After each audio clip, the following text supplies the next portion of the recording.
It's a story about a 17-year-old girl that wants to make a difference to the world. But everything in her life is stuck in the world, but this girl is beautiful. Angie, give us a 12. Darling, I just want to make you see all the amazing things in life that you could be. I don't actually know what I'd do if you had to leave, because Angie, darling, you mean the world to me. The day you told me, I broke down and cried. Life would have been so strange if you had actually died. I don't understand, your party the night before was so live, but then morning came and you decided to take your own life. All you need is someone to show you that they care. And darling, I promise you I'll always be there. Sometimes life just isn't fair, but don't give up. Throw up your middle finger and give a flick of your hair. You see, people, this girl is amazing. She won't stop dancing all night when she goes raving. People say she's fine when she's racking up another line, but I know that the drugs just send you crazy.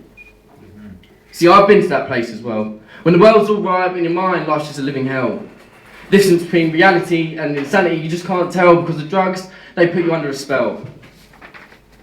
But Angie, I promise everything will be okay. Today's already brighter than yesterday. Because right now you have a fat smile on your face and suddenly everything starts to feel like it's in place. Thank you.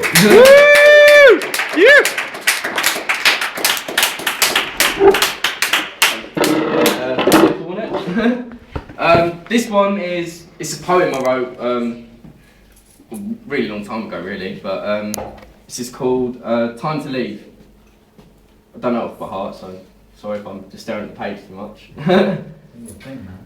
Darling, won't you rest your bones, because today has taken its toll. Just one of those days that makes you feel so alone. Darling, won't you rest your bones. Darling, won't you take the time to see, reflect on your past when it's time to sleep. To feel the pain that you've caused me. Darling, won't you take the time to see.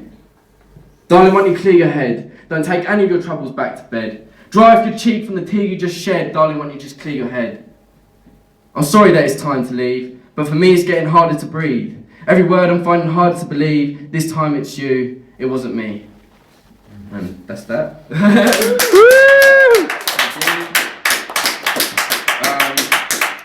This is one I wrote a few months ago. It's my beautiful girlfriend, really. So it's not really cringy or anything, but you know, it's one of those little poems you write, isn't it? Introduce it like that. It's not even got a title, so you know, just wrote it. What's your name? Emma. It's called Emma. Emma. This is called Emma. A poem for Emma. There's a certain darkness over my shoulder. I can feel it over watching me. Every step I take seems to be getting bolder, but as I'm running away from my history. Just as I thought everything was getting better, and a brighter future which I began to see, there stood my halting past in which I feared. I started running again, I began to flee. I found a love that made me stronger, but my fears are as strong as anything could be. Now there's a shadow growing, getting darker, but she makes me feel like I'm getting high on ecstasy. For her love, I'll always be a fighter. I won't allow anyone to take that away from me. She makes the weight on my shoulders feel lighter. I'll give a beating to anyone that tries to get in between.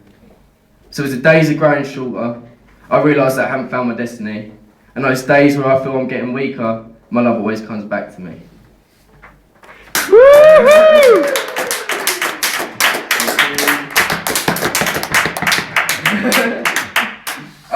This one I performed at the last Poetry Jam that was here. It's called Lies and Riots.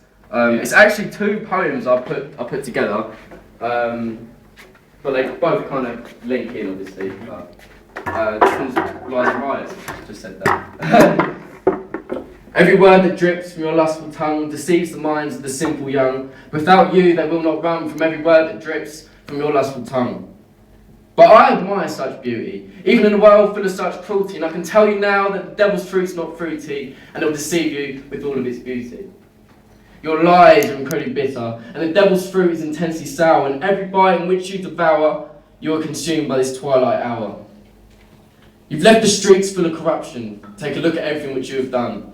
Take a closer look at your evil creation, and yet you still can't admit you are wrong. So throw yourself down in these burning pits of fire, for now it's time to pay, you filthy liar. You broke your promises to the simple young, it's your turn to run before they cut out your lustful tongue. We've got kids on the streets stealing. Most of what they've got through stealing. Mr. Cameron, can't you see what you're steering a country to corruption and weeping?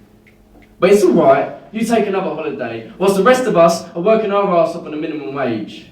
Even when I'm standing up here speaking, you won't listen to what I've got to say. Who would have thought that the lions are being led by donkeys again? So go ahead, make another cut so the kids have no aspiration. And I wonder why the kids of Britain are so broken. But it's okay, because you know they've got free education. But what would you do to motivate them? I can listen positives, but the negatives just shine so much brighter. Here comes the riot, here comes the fire. The kids on the streets who've turned into fighters, here comes a war full of writers. We're all writing, but it seems nobody's listening. If you vote, you get a voice, so why is there no sound when I'm speaking? If I was to shout any louder, my lungs would be bursting. Let's do this for the young ones. Is there anybody with me? Yeah. Woo!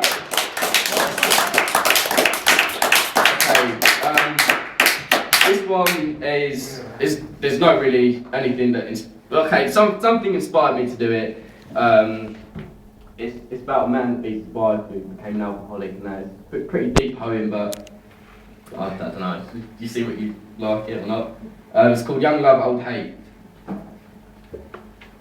They first met when they were 19. A young love was brewing. They found a new beginning. Two young hearts sprang a spark and caused their souls to start dancing.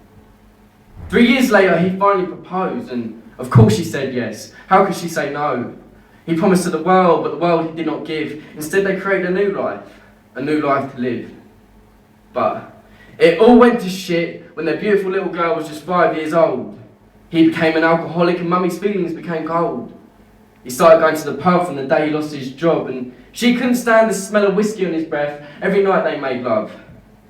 Oh darling, I have something I must confess. If you don't stop drinking, this marriage is going to end.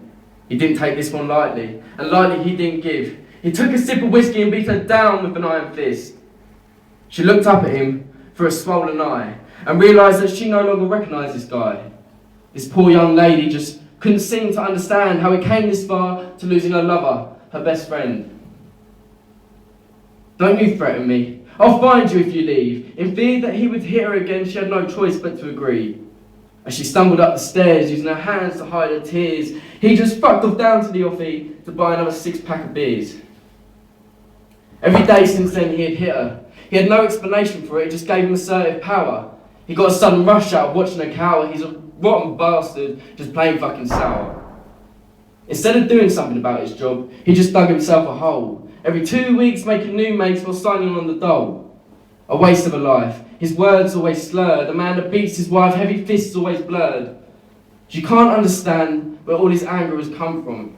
She was a good wife, always made sure dinner was on the table when he came home. But he couldn't see that. He took his punch bag for granted, blinded by the alcohol, and kept drinking till he was drowning. 10 years have passed, and their little girl's all grown up. Daddy's not around anymore. He had too much whiskey in his cup. Mummy's all alone, but she feels like it's a blessing. She's finally free from the prison that he kept her in. Thank you.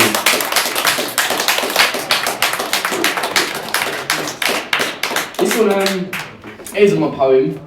I didn't write, obviously. It's a very famous poem. One of my favourites. Probably my favourite poem of all time. It's If by Rudyard Kipling. If any of you know it, you know. If you can keep your head when all about you are losing theirs and blaming it on you. If you can trust yourself when all men doubt you, but make allowance for their doubting too. If you can wait and not be tired by waiting, or being lied about, don't deal in lies. Or being hated, don't give way to hating, and yet don't look too good nor talk too wise.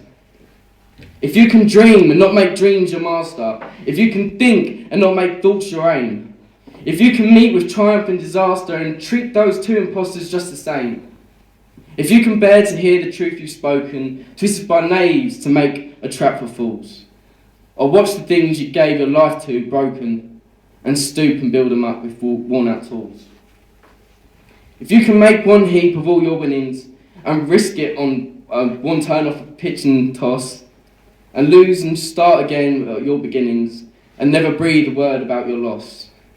If you can force your heart and nerve and sinew to serve your turn long after they are gone, and so hold on when there is nothing in you except the will which says to them, hold on.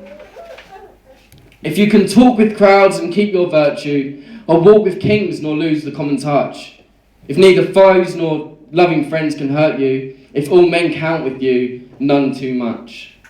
If you can feel the unforgiving minute with 60 seconds worth of distance run, yours is the earth and everything that's in it, and which is more, you'll be a man, my son. Thank you very much. I think I've let the full 10 minutes, but, you know.